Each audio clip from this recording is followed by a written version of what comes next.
जय श्री कृष्ण बच्चों। मैं मंजू सुथार, आदर्श विद्या मंदिर किस्मी तेसर हीना सरसी। कक्षा 4 पाठ 4 खेल प्रतियोगिता। खेल की तैयारी। नीलम के विद्यालय में इस वर्ष पंचायत स्तर की खेल प्रतियोगिताओं का आयोजन होना था। प्रधानाध्यापक जी ने सभी अध्यापकों को बैठक बुलाकर काम बांट दिए। अब अध्यापकों को अपने काम से संबंधित दल तैयार करने थे। नीलम के कक्षा अध्यापक जी को मैदानों की व्यवस्था का काम मिला था। अध्यापक जी ने अपने दल में नीलम, आरिफ, मंगल और नंदनी को लिया। इस दल में कक्षा 5 के 4 और कक्षा 3 के भी 4 बच्चे थे। सबने मिलकर आपस में कार्य की योजना बनाई। सोचिए और बताइए, आपने कौन कौन से खेल खेले हैं?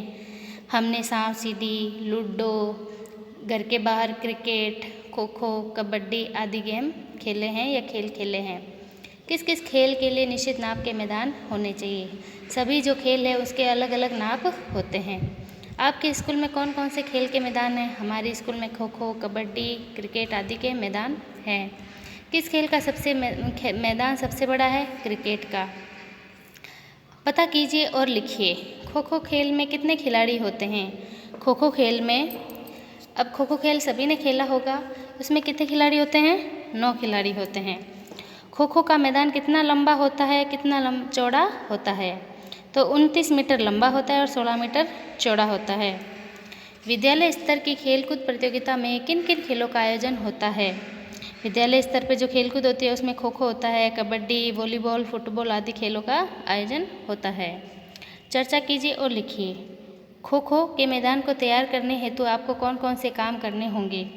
तो ये खो खो के मैदान होता है, उसके अंदर आपको क्या कार्य करना पड़ेगा? उस मैदान के बनाने के लिए हमें यहाँ से कंकड़ पत्थर सभी हटाने होते हैं, उसकी व्यवस्था करनी। खेल प्रतियोगिता में जितने लोग भाग लेते हैं उनकी व्यवस्था करनी। बच्चों के दल उसके खेलों के अनुसार पक्ष विपक्ष की तैयारियाँ करनी, बांट देना आदि। आपको कौन कौन सी सामग्री की आवश्यकता होगी? खो खो के मैदान में जब खो खो खेलते हो तो आपको कौन कौन से सामग्री की आवश्यकता होती है? खो खो के खेलते समय हमें स्टूल, फॉर्म, बैठने की स्टूल, सीटी एकत्र आदि करना पड़ेगा। कुर्सी, टेबल, चिकित्सा पेटी, प्राथमिक चिकित्सा पेटी होती है उसकी तैयारी करनी पड़ती है। किसी के कहीं चोट आ जाए तो हमें ये साथ में रहनी। सामग्री कहाँ से एकत्र करेंगे? स्कूल से ही अपने विद्यालय से ही ये एकत्र करेंगे। बच्चों ने योजना के अनुसार सभी आवश्यक सामग्री जैसे चूना, प्राथमिक चिकित्सा पेटी, टेबल, कुर्सी, परिणाम तालिका, खिलाड़ियों के फार्म की फाइल, यही है सामग्री जो खो खो में ही तैयार की जाती है, चाहिए होती है। दर्शकों के बैठने के स्टूल, सीटी आदि एकत्र कर लिए। पीने के पानी की व्यवस्था भी कर ली। बच्चों के दल को 2 खेलों के अनुसार 2 भागों में बांटा गया। नीलम कबड्डी के मैदान पर व्यवस्था कर रही थी। पता कीजिए और लिखिए। कबड्डी का मैदान कितना लंबा और चौड़ा होता है? तो पुरुषों के लिए अलग होता है और महिलाओं के लिए अलग होता है। तो पुरुषों के लिए कबड्डी के मैदान की लंबाई 13.5 मीटर तथा चौड़ाई 10 मीटर होती है और महिलाओं के लिए इसकी लंबाई 10 मीटर और चौड़ाई 8 मीटर होती है। प्राथमिक चिकित्सा पेटी में क्या क्या होता है? इसमें ज़रूरत के सभी सामान होता है जैसे कि रुई, पट्टियाँ, डिटॉल, एंटीसेप्टिक क्रीम, टेप, कैंची, सुई, धागा और दर्द निवारक गोलियाँ, दवाइयाँ। नियम से खेलें। खेल शुरू होते ही खेल खिलाने वाले निर्णायक को रेफरी कहा जाता है। ने सबको खेल के नियम बताए। जैसे कबड्डी के नियम है, जिसकी बारी है वह खिलाड़ी बिना सांस तोड़े कबड्डी कबड्डी बोलेगा।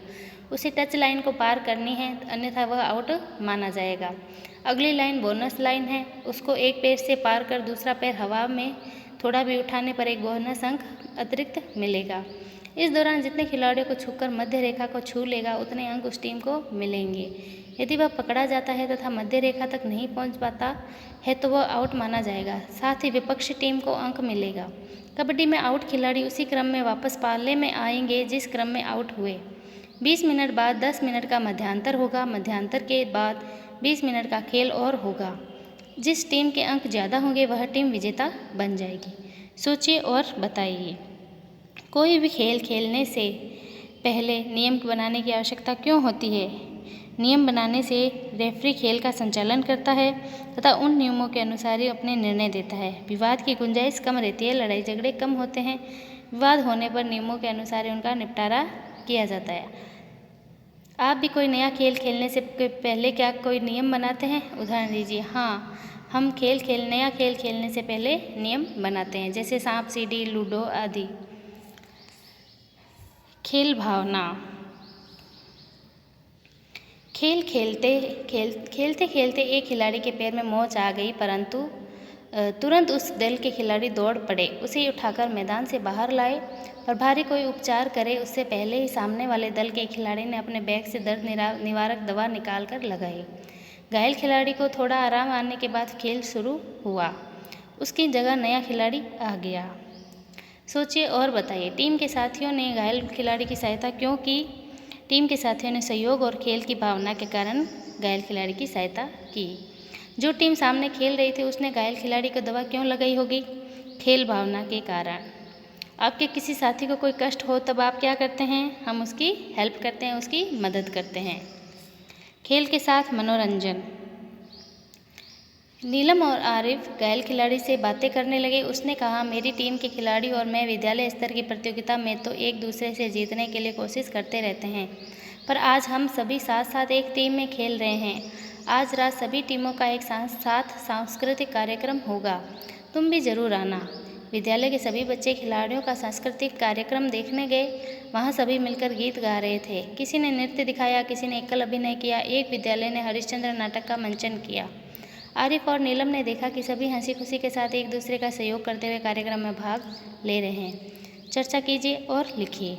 खिलाड़ियों ने सांस्कृतिक कार्यक्रम एक साथ क्यों रखा?